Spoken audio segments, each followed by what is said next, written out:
Dear aspirants, welcome back to NurtureNet, your one-stop destination for everything you need to crack UGC NET Home Science. I'm back with another video और ये textile finishes का second part है। और मैंने last video में जैसे मैंने कहा था कि टेक्सटाइल फिनिशेस हमने पढ़ ली है कितने तरह की होती है ना, मैकेनिकल होती है, केमिकल होती है, एक्स्ट्रा स्पेशल फिनिशेस होती हैं। ठीक है, अब इनका प्रोसेसिंग कैसे होता है, मतलब कि फिनिशेस तो हमने सब पढ़ ली हैं कितनी कितने तरीके की होती है, लेकिन कौन सी फिनिश कब काम आती है, किस तरीके से लगती है, क्या प्रोसेस होता है कपड़े का, वो हम इस यूनिट में इस टॉपिक में हम समझेंगे। ठीक है, लेट्स गेट स्टार्टेड। तो फिनिशिंग प्रोसेस तो मैंने आपको पहले ही बता दी थी कि फिनिशेस जो होती है वो फाइनल स्टेज होती है टेक्सटाइल प्रोडक्शन का। ठीक है, वीविंग और निटिंग के बाद में, और कई बार ऐसा होता है कि कलर भी होने के बाद में भी फिनिशेस यूज होती है, कलर के पहले भी फिनिशेस यूज होती हैं। ठीक है, डिपेंड अपॉन किस तरीके की फिनिश है ना। तो कौन कौन सी कलर के पहले यूज होती है, कौन सी कलर के बाद यूज होती है, किस तरीके के कपड़े पे यूज होती है, वो सब हम आगे अभी देखेंगे। ठीक है, ऑफन जब भी फिनिश नहीं होती, मतलब कि जो भी फैब्रिक बना होता है, जो कपड़ा बना हुआ है, ठीक है, उसे हम रॉ फैब्रिक बोलते हैं। ठीक है, उसे ग्रे क्लॉथ भी बोला जाता है, ये दूसरा नाम है इसका, ग्रे क्लॉथ या लूम स्टेट फैब्रिक। तो ये दोनों चीजें आप ध्यान रखिएगा, कई बार चेंज करके भी, टर्मिनोलॉजी चेंज करके भी क्वेश्चन आ जाता है। ठीक है, तो ग्रे क्लॉथ और लूम स्टेट फैब्रिक क्या होता है, रॉ फैब्रिक होता है, जिसपे अभी तक हमने फिनिशिंग नहीं की है, फिनिशिंग प्रोसेस उस पर नहीं हुआ है। ठीक है, something attractive, stable and functional, ये हमने पहले ही देख लिया था। ठीक है, लास्ट वीडियो में कि कुछ जो भी फैब्रिक है उसको अट्रैक्टिव बनाने के लिए, उसे स्टेबल बनाने के लिए, मतलब उसका स्ट्रेंथ बढ़ाने के लिए, उसकी सॉफ्टनेस बढ़ाने के लिए, जो भी प्रॉपर्टी हमें चाहिए, कई बार फिनिशेस यूज करी जाती हैं। ठीक है, तो अब बात करते हैं स्टेजेस ऑफ फिनिशिंग प्रोसेस की। ठीक है, तो जो भी फिनिशिंग प्रोसेस होती है उसकी 3 स्टेजेस होती हैं। ठीक है, मतलब जितनी भी फिनिशेस आप यूज करोगे किसी भी कपड़े पर, वो 3 स्टेजेस में होगा। सबसे पहला होगा प्रिपरेटरी फिनिशेस। प्रिपरेटरी फिनिश यानी बेसिक प्रिलिमिनरी फिनिश, सबसे पहले जो यूज होता है। तो बेसिक फिनिशेस में क्या आता है, जैसे कि अगर कोई स्टेन लगा है कपड़े में ड्यूरिंग वीविंग और निटिंग, तो वो स्टेन को हटाना। ठीक है, अगर मान लीजिए फाइबर कुछ ऐसा है उसमें गम लग चुका है या जो भी डर्ट लग चुका है, उसको रिमूव करना, ये होता है प्रिपरेटरी फिनिश, बेसिक में जाता है। ओके, नेक्स्ट आता है फाइनल एस्थेटिक फिनिश। ठीक है, फाइनल या एस्थेटिक फिनिशेस में क्या होता है, अब इसमें फाइनल फिनिश हो जाती है कि मतलब उसका स्ट्रेंथ बढ़ाना है, सॉफ्टनेस बढ़ाना है, या वट एवर इट इज, बहुत सारी फिनिशेस हमने पढ़ी थी है ना लास्ट वीडियो में। तो वो जो भी फाइनल फिनिशेस में आ जाता है, फिर उसके बाद स्पेशल फिनिशेस आती है। कुछ कपड़ा है, जैसे मान लीजिए यूनिफॉर्म, जिसको बहुत लॉन्ग टाइम तक के लिए यूज करना है ना, यूनिफॉर्म हम रोज पहनते, बच्चों की यूनिफॉर्म हो गई, या फिर स्कूल या कॉलेज या ऑफिस की यूनिफॉर्म होती है, मान लो आपको वो बहुत लंबे टाइम तक के लिए पहनना है, तो उसमें स्पेशल या परफॉर्मेंस फिनिश दी जाती है कि डर्ट या स्टेन बहुत ईजिली ना लगे। ठीक है, बहुत टाइम के बाद लगे तो एक स्पेशल फिनिश दी जाती है उसको। ठीक है, फायर एकदम से ना पकड़े तो, इलेक्ट्रिसिटी एकदम से ना पकड़े तो एंटी स्टैटिक फिनिश दी जाती है। ठीक है, तो ये स्पेशल और परफॉर्मेंस फिनिशेस में आती है। ओके, अब हम इसको स्टेप बाय स्टेप समझेंगे कि कौन सी फिनिश किस तरीके की होती है ना, और जो हमने लास्ट फिनिश पढ़ा था वही सब इसके अंदर आएंगी। तो देखो, प्रिपरेटरी फिनिश यानी कि प्री फिनिशिंग या प्री ट्रीटमेंट जो होता है। ठीक है, यहाँ पर बेसिक क्या होता है, पर्पस क्या होता है कि क्लीन करना है या वाइटन करना है फैब्रिक को, है ना। फैब्रिक बन चुका है, जो भी यार्न हमने यूज किया वो बन चुका है, अब कपड़ा जो है वो थोड़ा सा गंदा है, मान लीजिए कि निटिंग या जो भी प्रोसेस हुई है, या फिर किस तरीके का फाइबर यूज हुआ है। हमने देखा था कि फाइबर जब बनता है तो उसका एग्जैक्ट जैसा हमें कलर चाहिए, जैसा हमें उसका टेक्सचर चाहिए, वैसा नहीं होता, आगे चल के वो बनाना पड़ता है ना। तो अब ये कपड़ा बनने के बाद में कैसे क्लीन होगा, क्लीन करना जरूरी है, क्योंकि उसके बाद उसका डाइंग या प्रिंटिंग होती है। डाइंग प्रिंटिंग ठीक से तभी दिखेगी जब वो कपड़ा क्लीन होगा, है ना। तो प्रिपरेटरी फिनिशेस आती है। सबसे पहला होता है सिंजिंग।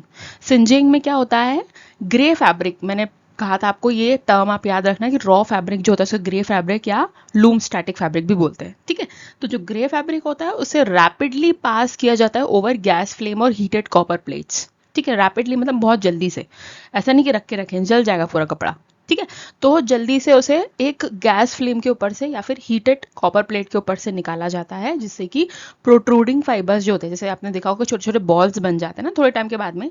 आप जो कपड़ा पहनते हैं वो कपड़ा आपने घर में 2-3 दिन पहना है, ठीक है, तो क्या होता है उसमें थोड़े थोड़े रुए उठ जाते हैं ना, कॉट बॉल्स उठ जाती हैं। ठीक है, वो बॉल्स जो होती है फाइबर्स के, एक्स्ट्रा जो फाइबर निकला हुआ होता है वो सब हट जाता है। तो एक यूनिफॉर्म टेक्सचर, यूनिफॉर्म जो व्हाट वी से इस कपड़े का, फैब्रिक का जो सरफेस होता है वो हमें यूनिफॉर्म मिल जाता है। ठीक है, एक स्मूथ क्लीन सरफेस मिलता है बेटर प्रिंटिंग और डाइंग के लिए। तो ये क्या कहलाता है? सिंजिंग कहलाता है। ओके, फिर आता है डिसाइजिंग। डिसाइजिंग यानी कि यहाँ पर साइज जो है मटेरियल्स, स्टार्च, गम, वैक्स ये लगा हुआ अगर हो तो वो निकाला जाता है। Applied during weaving. वीविंग के टाइम पर कई बार स्टार्च गम लगाया जाता है जिससे वीविंग जो है वो अच्छे से चिपक जाए। ठीक है, तो उसको निकाला जाता है। ओके, और कई बार अगर वूल है तो वूल में ऑलरेडी गम या वैक्स लगा होता है, वैसे तो क्लीन किया जाता है। हमने प्रोसेस जब देखा वीविंग का, जब फाइबर निकाला जाता है, वीव किया सॉरी जब धागा बनता है यार्न का, स्पिनिंग जब होती है तब भी उसे क्लीन किया जाता है। बट इन केस अगर कहीं रह गया तो वो यहाँ पर डिसाइजिंग में निकल जाता है। ठीक है, size is removed by enzymes और माइल्ड एसिड्स। थोड़ा सा एसिड या एंजाइम्स के साथ में ट्रीट करके ये सब निकाला जाता है। गम, वैक्स, स्टार्च। गम, वैक्स, स्टार्च को यहाँ पर साइज कहा गया है। ठीक है, makes the fabric more absorbent, और ज़्यादा एब्जॉर्बेंट बन जाता है। ऑब्वियस सी बात है कि किसी चीज़ पर गम या वैक्स लगा होगा तो उसके ऊपर पानी नहीं चढ़ पाएगा, है ना, तो वो एब्जॉर्बेंट हो, अच्छा हो, इसीलिए निकाल दिया जाता है। ठीक है, नेक्स्ट इज स्कोरिंग। स्कोरिंग में क्या होता है? नेचुरल इम्प्योरिटीज निकाली जाती है। यहाँ पर भी ऑयल अगर लगा है, पेक्टिन अगर लगा है, वैक्स अगर लगा है कपड़े पर तो वो निकाली जाती है। Treated with hot alkali, usually NaOH,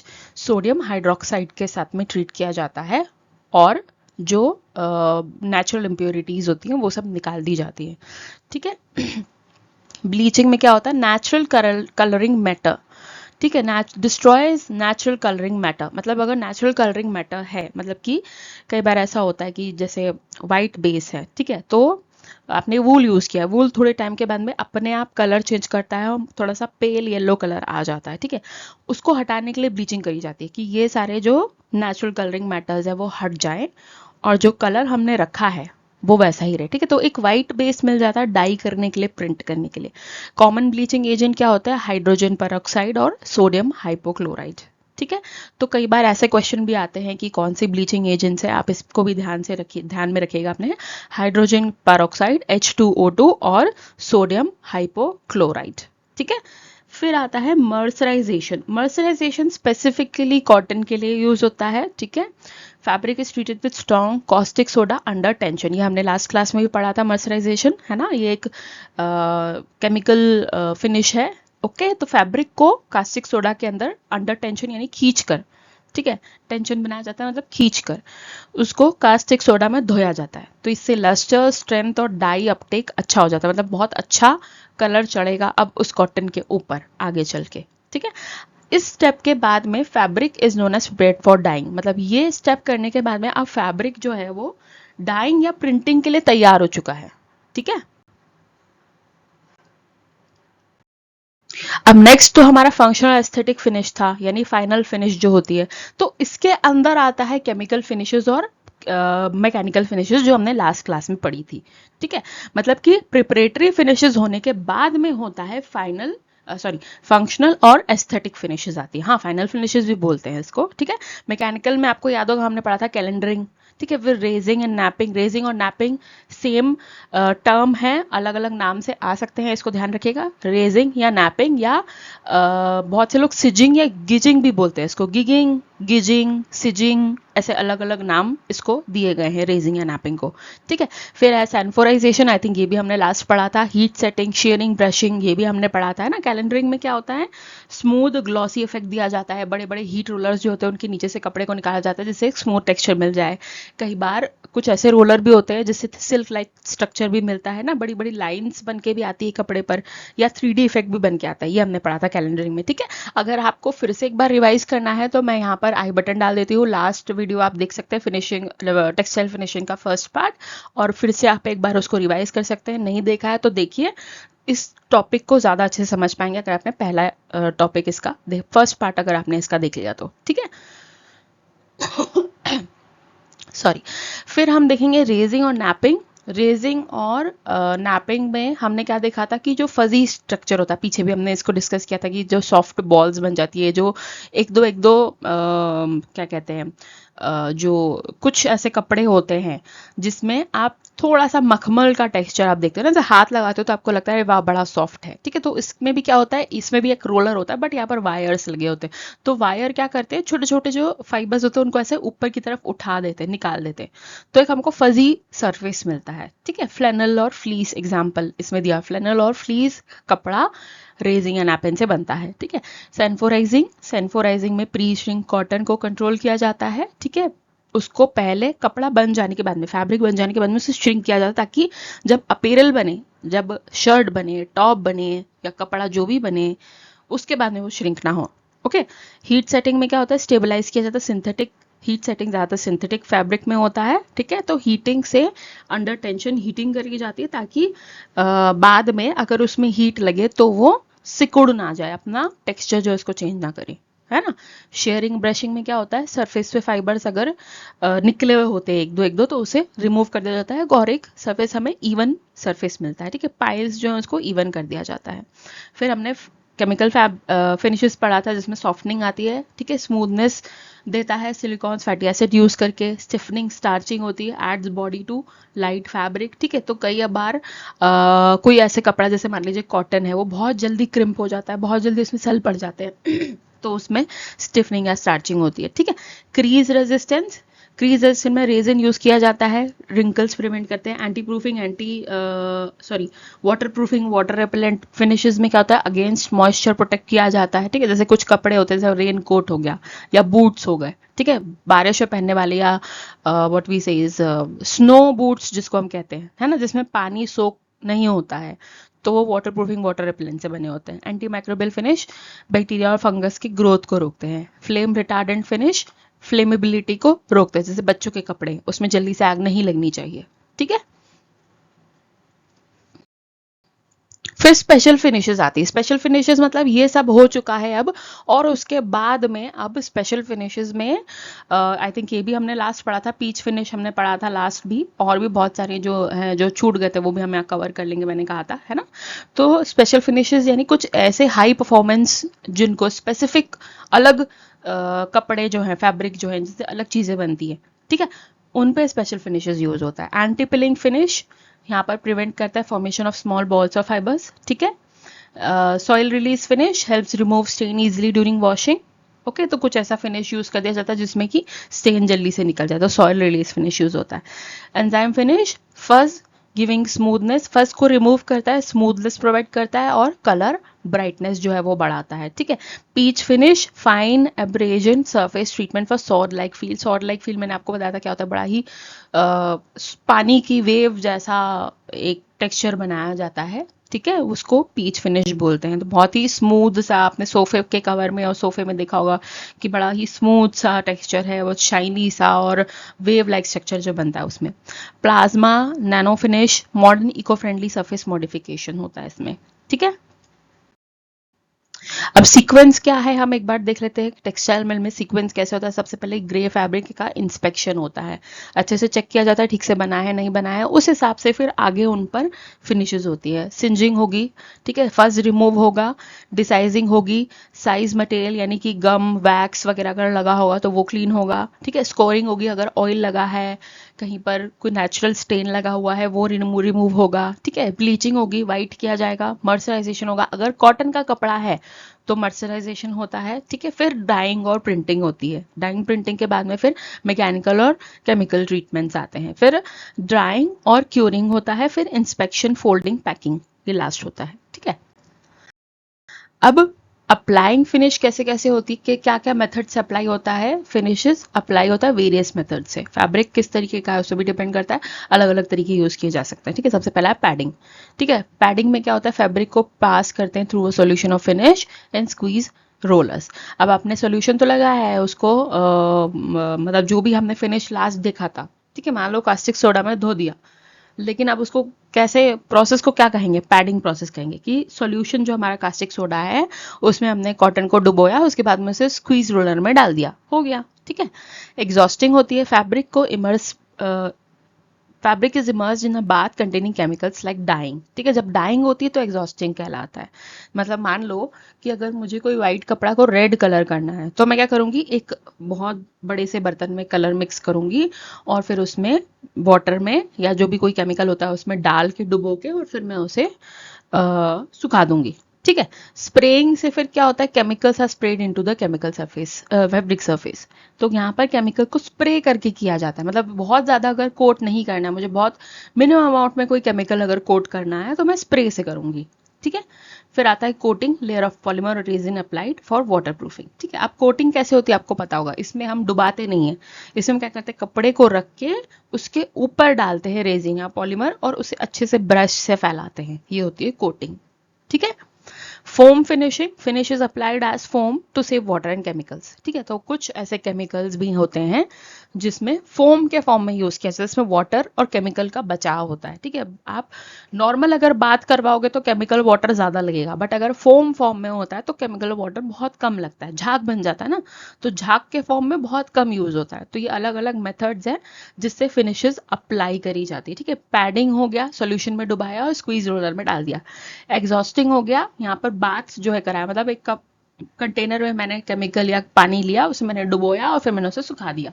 spraying मतलब स्प्रे के फॉर्म में, ठीक है, मैंने एक स्प्रे के फॉर्म में लगाया। कोटिंग मतलब मैंने कपड़े को नीचे रखा, उसके बाद में मैंने उस पर रेजिना पॉलीमर डाला, उसे ब्रश से मैंने पूरा कोट कर दिया, उस पर लगा दिया। ठीक है, ब्रश और वट एवर हैंड जो भी यूज करते हैं।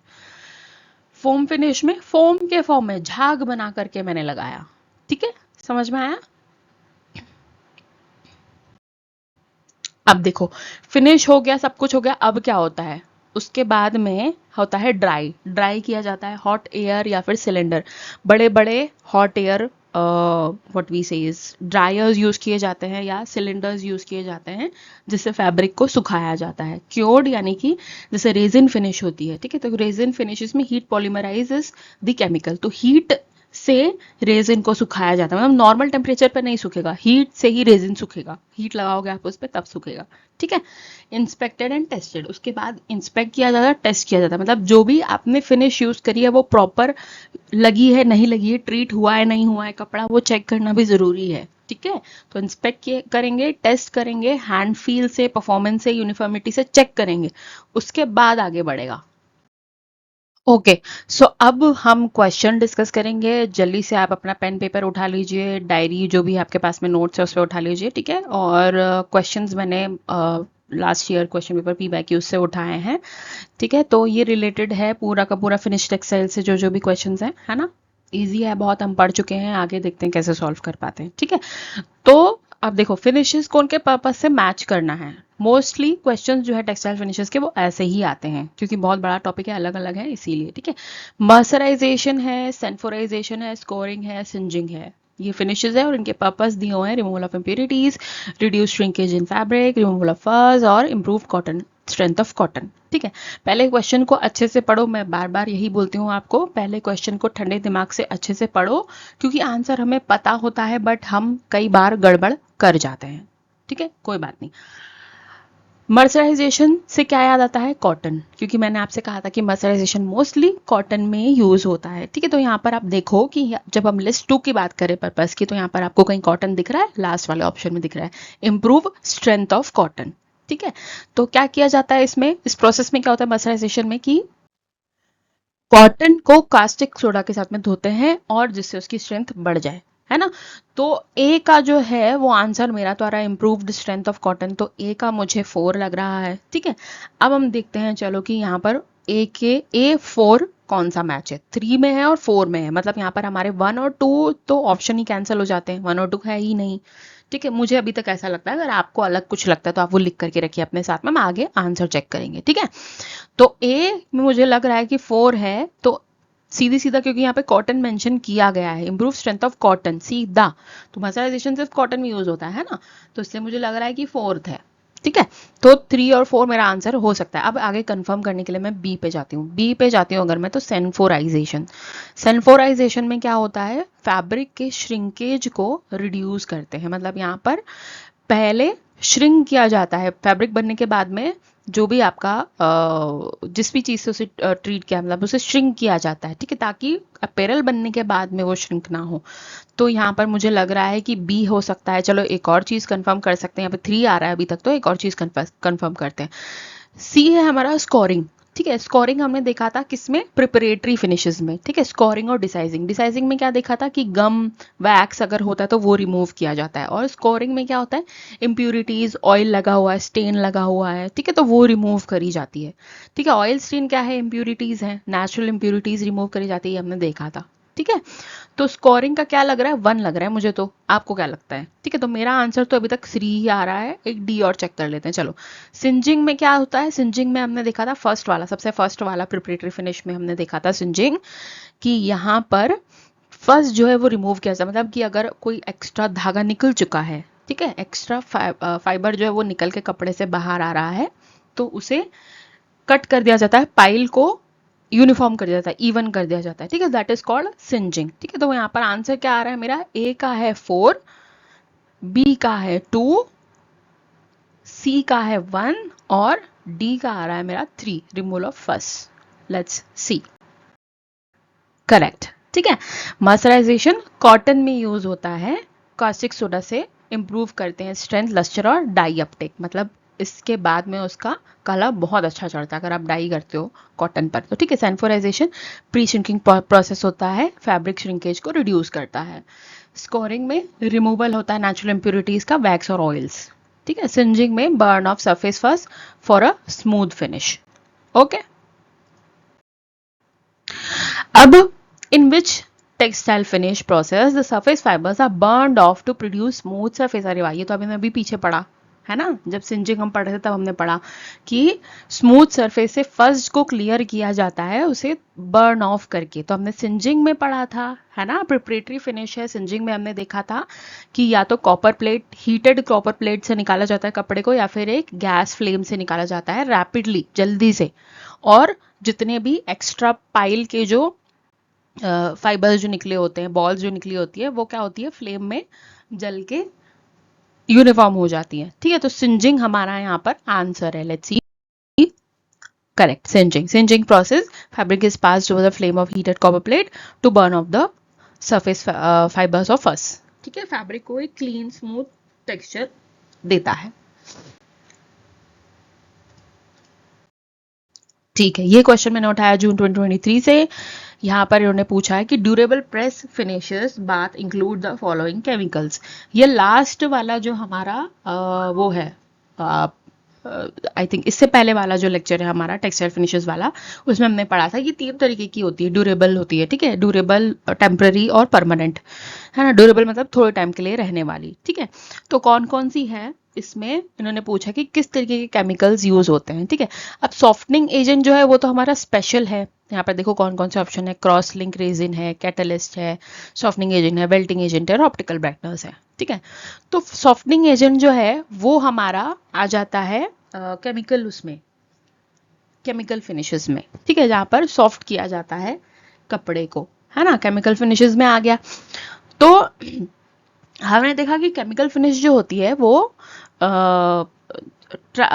हमने लास्ट जो हमने लेक्चर देखा था उसमें हमने देखा था कि केमिकल फिनिशेस जो वो सेमी से परमानेंट होती है। सेमी से परमानेंट यानी कि 1-2 वॉशेस तक वो रहेंगी और उसके बाद में फिर वो परमानेंट तक रह सकती हैं। ठीक है, बट यहाँ पर बात हो रही ट्यूबल प्रेस फिनिश बाथ्स की अगर हम बात करें तो। ठीक है, तो क्या क्या यूज होता है, cross linking resin, catalyst, softening agent, वेल्टिंग agent और ऑप्टिकल ब्राइटनर्स यूज होते हैं। ठीक है, तो आई थिंक सॉफ्टनिंग एजेंट जो है वो केमिकल जो हमारा वो है केमिकल फिनिशेस के अंदर आता है, बट सॉफ्टनिंग एजेंट जो है वो अलग से यूज होता है। ठीक है, एक साथ नहीं डाला जाता, है ना, ये अलग ही एक केमिकल फिनिश है और ड्यूरेबल प्रेस के अंदर ये नहीं आती है। ठीक है, तो cross linking resin, catalyst, वेल्टिंग agent और ऑप्टिकल ब्राइटनर्स ये बाथ में इंक्लूड करते हैं। ठीक है, तो ए, बी, डी और ई मेरा आंसर हो सकता है। ए, बी, डी हो रही फोर्थ वाला। ठीक है, क्योंकि सॉफ्टनिंग एजेंट हमने अलग से पढ़ा है केमिकल फिनिशेस के अंदर, ये अलग फिनिश होती है, एक साथ नहीं होती है। ठीक है, तो let's see the answer. A B D और ए है, ठीक है। ड्यूरेबल प्रेस क्रीज रेजिस्टेंस होती है ये, ओके। तो क्रीज रेजिस्टेंस के लिए आई थिंक जरूरत नहीं पड़ती है हमें सॉफ्टनिंग एजेंट की, बिकॉज आप यहाँ पर क्या करें, क्रीज रेजिस्ट कर रहे हैं, क्रीज को कम कर रहे हैं। सॉफ्ट करेंगे तो और ज्यादा क्रीज पड़ेगा, है ना। तो finishes use chemicals that help fabric retain shape, resist wrinkles after washing. Bath typically include करता है क्रॉस लिंकिंग रेजिन, जो कि बॉन्ड्स बनाते हैं cellulose to hold shape hold करने के लिए सेलुलोज के बॉन्ड्स बन जाते हैं। कैटलिस्ट यूज होता है जिससे कि क्रॉस लिंकिंग रिएक्शन जो है वो बढ़ जाए। वेटिंग एजेंट यूज होता है ensure even penetration of the finish अच्छे से एक एक फाइबर के अंदर जाए। ऑप्टिकल ब्राइटनेस वाइटनेस और ब्राइटनेस को मेंटेन करता है, ठीक है। सॉफ्टनिंग एजेंट्स जो है sometimes added for handle improvement but not essential component of durable press bath, ठीक है। तो ये एसेंशियल कंपोनेंट नहीं है, ये अलग से होता है, इसमें ऐड करने की जरूरत नहीं पड़ती है। ओके, सो नेक्स्ट क्वेश्चन मैंने लिया है दिसंबर 2020 के क्वेश्चन पेपर से। यहाँ पर भी फिनिशेस और पर्पस हैं, ठीक है। अब ये फिनिशेस कुछ अलग आई हैं, है ना, ये हमने नहीं पढ़ी है। स्कोरिंग, क्रैबिंग, डिकेटिंग, फुलिंग। स्कोरिंग हमने पढ़ी है, ठीक है। स्कोरिंग में क्या होता है, vegetable burn of vegetable impurities को हटाया जाता है, ठीक है। बर्न ऑफ लिखा है, बर्न मतलब कि जलाया नहीं जाता, ठीक है, वो सिंजिंग में होता है। बट बर्न ऑफ मतलब यानी वेजिटेबल इम्प्यूरिटीज यानी ऑयल्स एंड ऑल इम्प्यूरिटीज को निकालना, ये स्कोरिंग करता है। तो ए का तो हमारा 3 है, ये हमें पता है, ठीक है। क्रैबिंग क्या होता है, डिकेटिंग क्या होता है, क्रैबिंग डिकेटिंग। क्रैबिंग का मतलब है यहाँ पर ये सेट करता है वीव को, एलिमिनेट करता है श्रिंकेज को, ठीक है। मतलब यहाँ पर क्या हो रहा है, वीव को सेट करते हैं, ओके, और श्रिंक को, मतलब जब अगर मान ली कि आपका जो कपड़ा है वो श्रिंक अगर हो रहा है तो उसको एलिमिनेट किया जाता है श्रिंक करके। एक और हमने श्रिंक एलिमिनेशन का पढ़ा है, मतलब श्रिंकेज को कंट्रोल करने वाला पढ़ा था हमने पीछे, बट ये वो नहीं है, दूसरा है, ठीक है। यहाँ पर वीव सेट करा जाता है, जहां पर भी वीव सेट करने की बात आती है आप समझ जाइए क्रैबिंग की बात हो रही है, ठीक है। फिर आता है डिकेटिंग। डिकेटिंग में क्या होता है यहाँ पर परमानेंट शीर डेवलप होता है। परमानेंट शीर यानी कि कपड़े को सॉफ्ट कर दिया जाता है, ठीक है। और सॉफ्टनेस और उसका एक व्हाट वी से, आप टच करते तो बड़ा सॉफ्ट सा मखमल सा टेक्सचर मिलता है, ठीक है। डेवलप करता है शीर को डिकेटिंग, ठीक है। और फुलिंग में क्या होता है, फुलिंग आप नाम से ही समझ जाओ, फुलिंग यानी कि बीच में अगर कहीं गैप रह जाता है तो वो फिल कर दिया जाता है, फुल कर दिया जाता है, तो दैट इज फुलिंग, ठीक है। तो फुलिंग यहाँ पर क्या है, makes fabric more compact and soft. Compact मतलब कि कंफर्टेबल और सॉफ्ट बनाता है कपड़े को, ये होता है फुलिंग, ठीक है। तो यहाँ पर आंसर जो है वो आ सकता है 2 का, सॉरी 2 आ सकता है, ए का क्योंकि 3 है, स्कोरिंग का 3 है, ये तो हमें पक्का पता है, ठीक है। फुलिंग का मैंने आपको बताया कि कॉम्पैक्ट और सॉफ्ट बनाता है, ठीक है।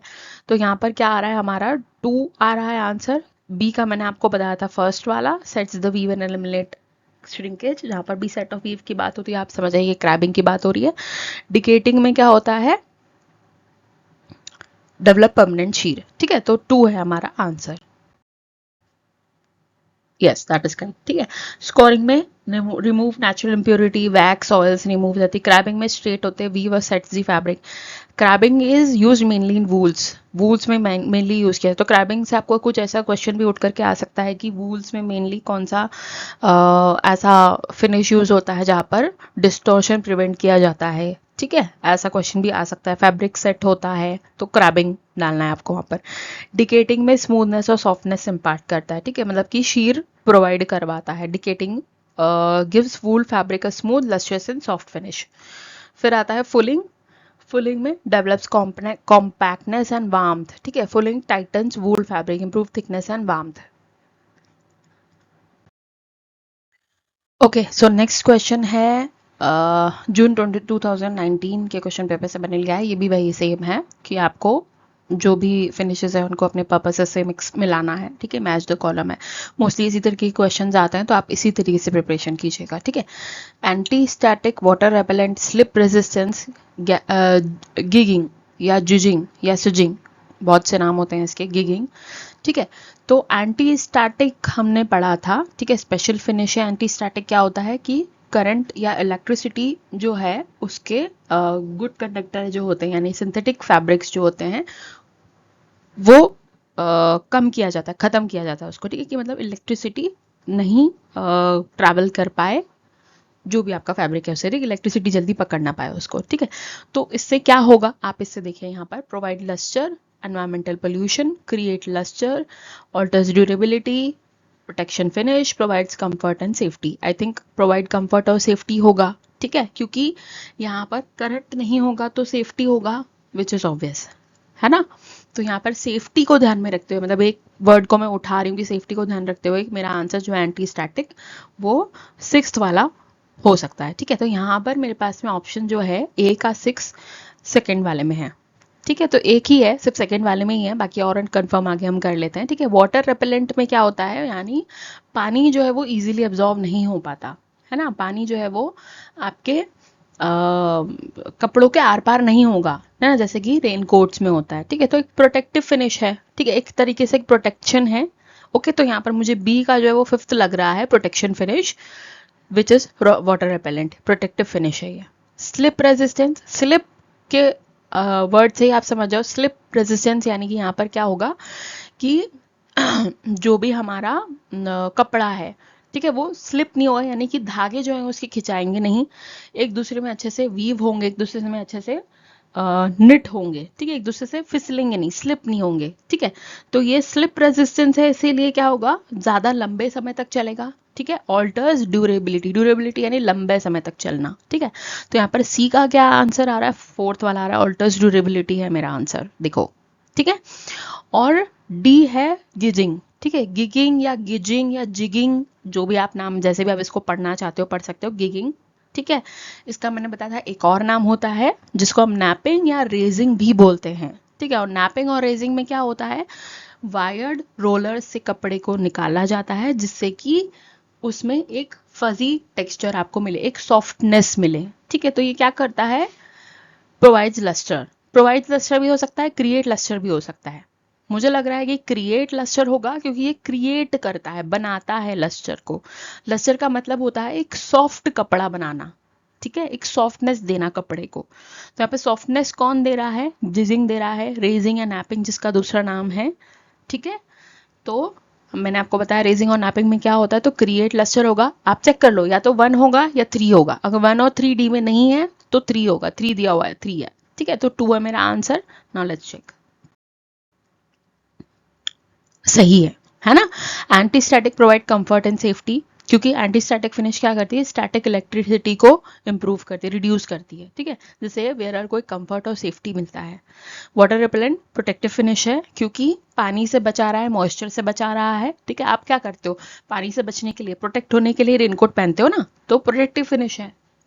Slip resistance, alter durability, slip resistance finish improves grip, मैंने बताया ना, ग्रिप है, स्लिप नहीं होने देता, मतलब कि सारे यार्न जो है वो अच्छे से गुथे हुए हैं या निट हुए हैं या वीव हुए हैं, ठीक है। फैब्रिक स्टेबिलिटी बना के रखता है, ड्यूरेबिलिटी इफेक्ट करता है, इसलिए ऑल्टर्स ड्यूरेबिलिटी। सिजिंग या गिगिंग क्रिएट्स लस्टर, गिगिंग और रेजिंग, देखो यहाँ पे मेंशन किया हुआ मैंने कि गिगिंग का दूसरा नाम रेजिंग भी है, रेजिंग का दूसरा नाम नैपिंग भी है, याद रखना। Lifts surface fibres to give a soft lustrous finish, soft मखमल जैसा टेक्सचर बनता है, ठीक है। Okay, so that's all in this video, और 5 क्वेश्चन हमने देखे हैं टेक्सटाइल्स के, और मैं आगे और जल्दी से आपको दूसरा टॉपिक लाऊंगी, कोशिश करूंगी जल्दी से लाने की, ठीक है। तब तक के लिए वीडियो लाइक कर दो, फ्रेंड्स के साथ शेयर कर दो जो भी यूजीसी नेट की तैयारी कर रहे हैं, ठीक है। और अगर आपने अभी तक वीडियो आप देख रहे हो लेकिन चैनल आपने सब्सक्राइब नहीं किया, प्लीज़ सब्सक्राइब कर दो, ठीक है। आपके सब्सक्राइब करने से, आपके कमेंट्स करने से, आप डाउट्स कमेंट्स करो, आपको वीडियो कैसा लगा कमेंट करो, ये सब करने से ना मेरा मोटिवेशन बढ़ता है, ठीक है। और मुझे और मन करता है कि मैं आगे आपके लिए और अच्छे अच्छे वीडियो बनाऊँ, आपको और अच्छे से चीज़ें समझाऊँ, okay. And don't forget to hit the bell icon so that you never miss any update. Thank you for watching.